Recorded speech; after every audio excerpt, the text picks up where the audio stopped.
And when you have a debased currency, and they're all debasing, just some at different rates than others. The dollar is stronger than other currencies because they're debasing faster, but they're all heading to zero.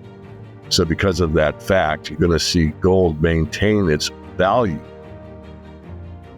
This is Kaiser Johnson with Liberty and Finance, and these are the Miles Franklin Weekly Specials for November 18th through November 25th, 2024, while supplies last. First, we feature backdated 1-ounce silver Austrian Philharmonics at just $3.09 over spot per ounce.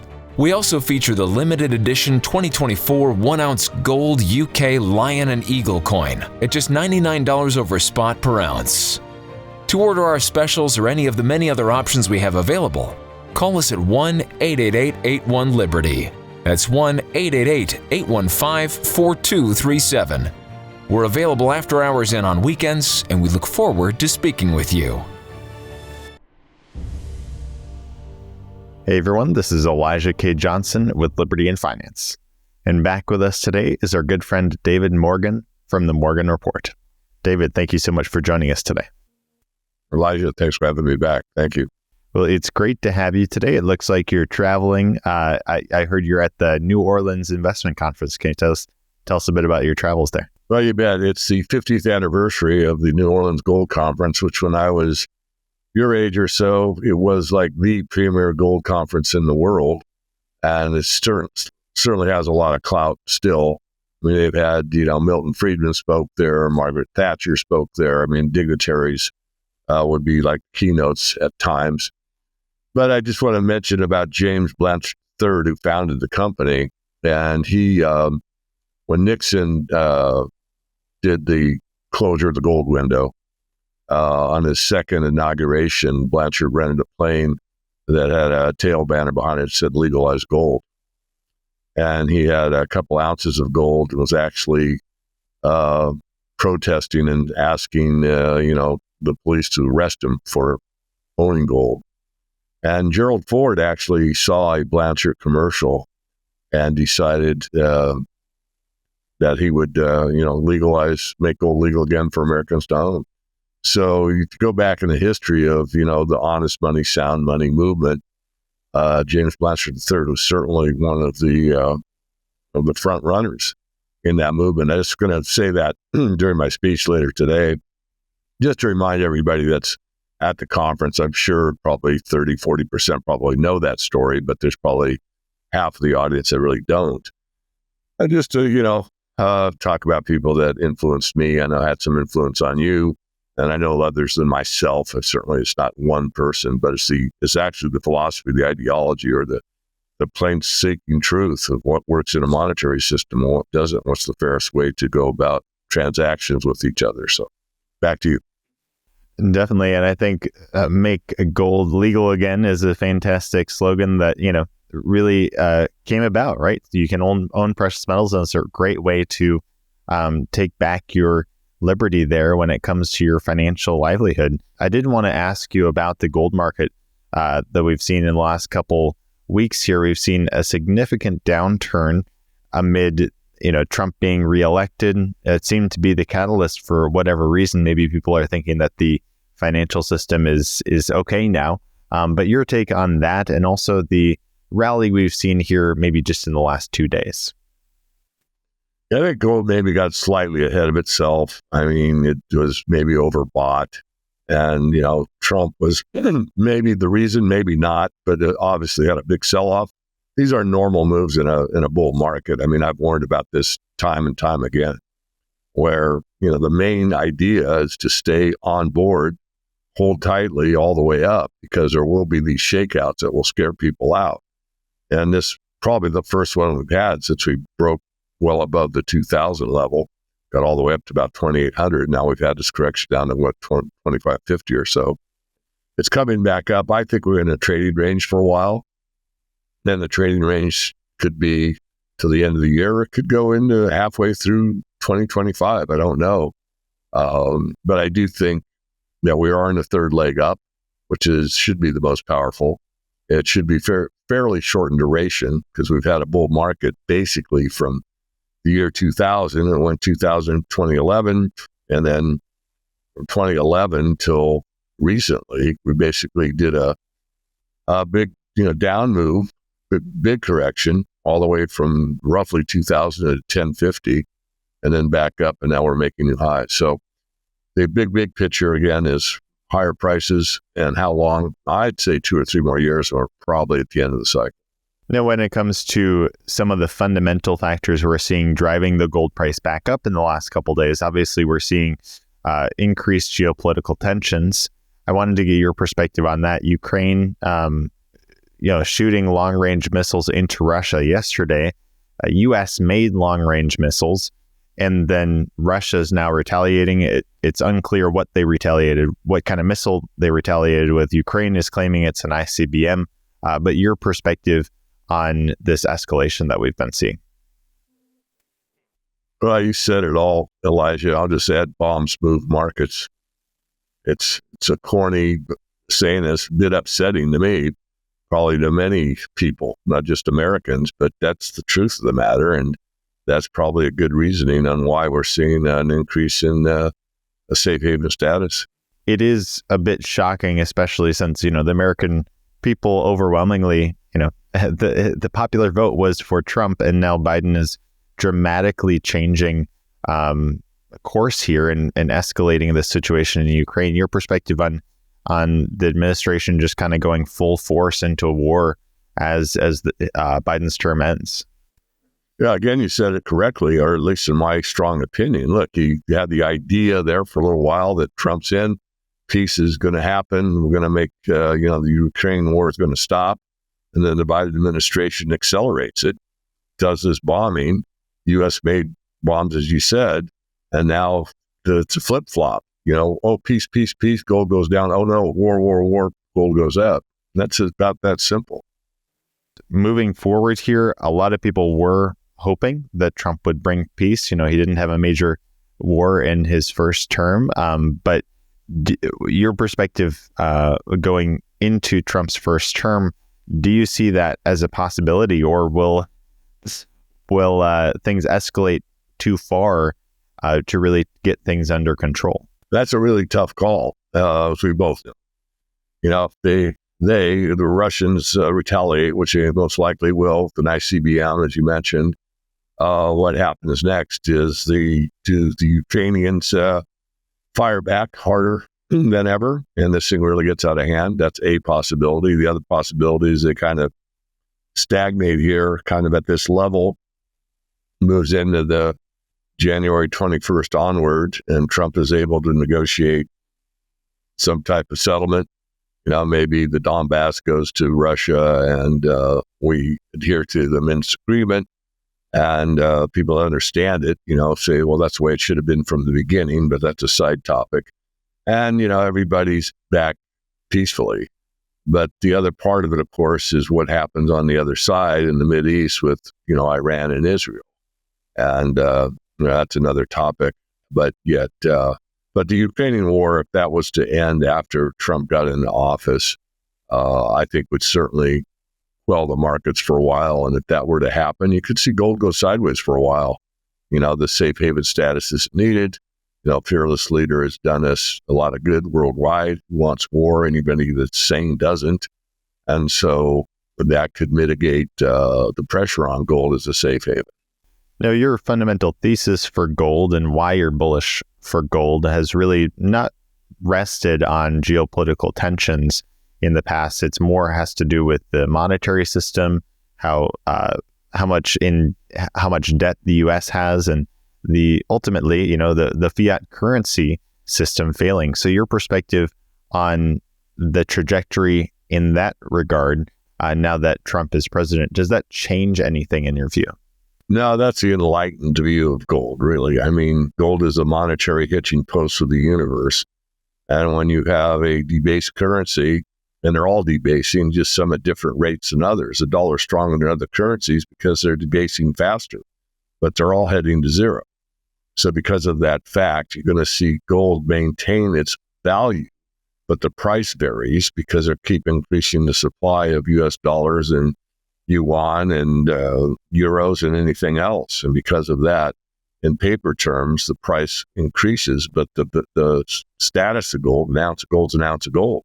So it's done its job, and I think that is the main overriding thesis, well on top of geopolitical concerns, which will fluctuate the market within the big context that you just outlined, or we just outlined.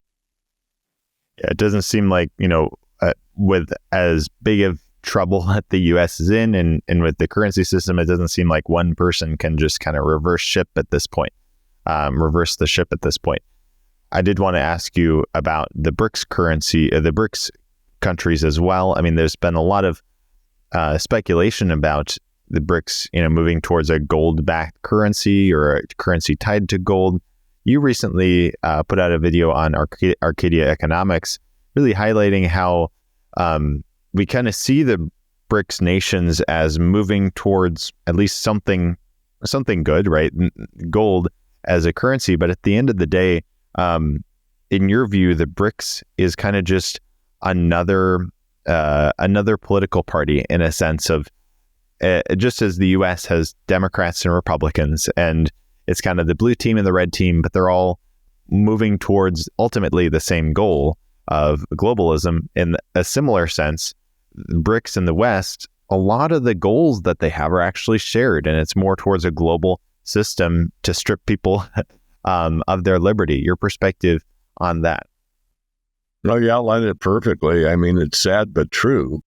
It's a red-blue team in the geopolitical who's going to have the reserve currency status. And so if you look at what I wrote, if you go to search engine and type in ISO 222, the outline's already been agreed to worldwide to have one settlement process. So it doesn't matter if you come from the blue team or the red team, come from the BRICS perspective or the dollar-dominated reserve currency perspective, you're still going to have a settlement that's agreed upon by both sides. So really, I think it's a bit of distraction more than anything else. I mean, could one team break away from the other one and, start its own system and all that? Very unlikely. As we look forward here, then it seems like, even though I think it's a lot better that Trump won, and the BRICS nations also, I think, are moving towards something good, gold potentially. We can't wait on, some political leader or some political organization to save us, right? It seems like ultimately, as you mentioned, they're moving towards the same goal. So your perspective on that, how do we reclaim our liberty? And in the face of all the turmoil in the world, what is the average person to do?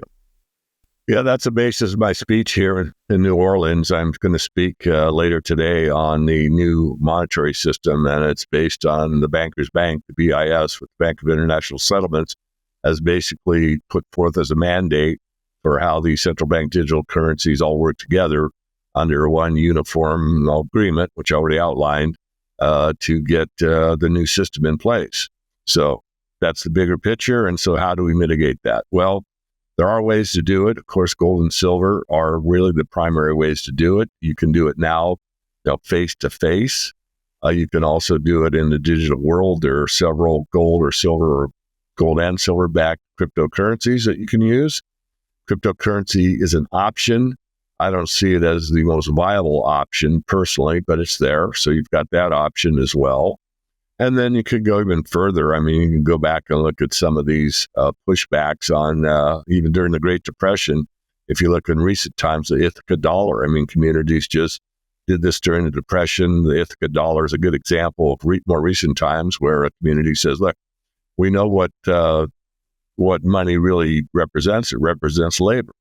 And we're going to put a unit of account into a piece of paper on how many hours you worked, and you're able to trade those among our own community. That actually works. So there are alternatives. There aren't many, and especially your freedom, as you know more than probably anybody, especially at such a young age. And again, I publicly commend you for that. But, what is it? Finance and liberty. There's a direct relationship between the freedom of a monetary system of people be able to determine their own well-being based upon a standard of value that really removes government from the overseer of the value, where we have a free market.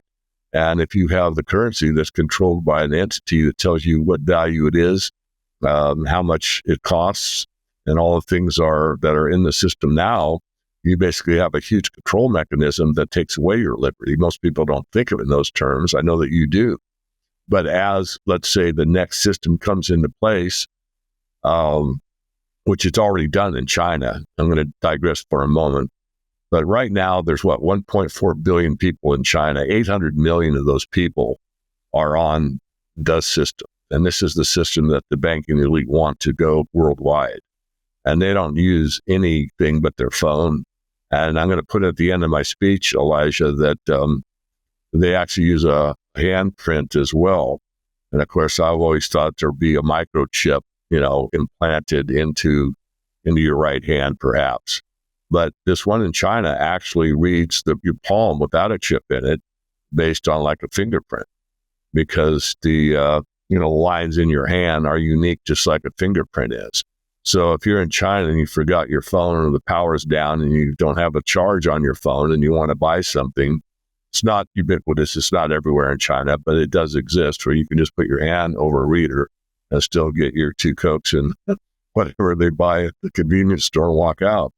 So these are very interesting times, but basically, silver guru and all that, and I'll take the accolades and, whatever, I'll take the good with the bad. But, if you boil down, David, what's one word for what you've done, what you want, what you need, what you want for, the planet to be happy, joyous, and free? It's simple. It's freedom, period. And without freedom, it doesn't matter how much gold or silver you've stacked. If you can't use it, spend it, do with it as you wish, interact freely, speak freely.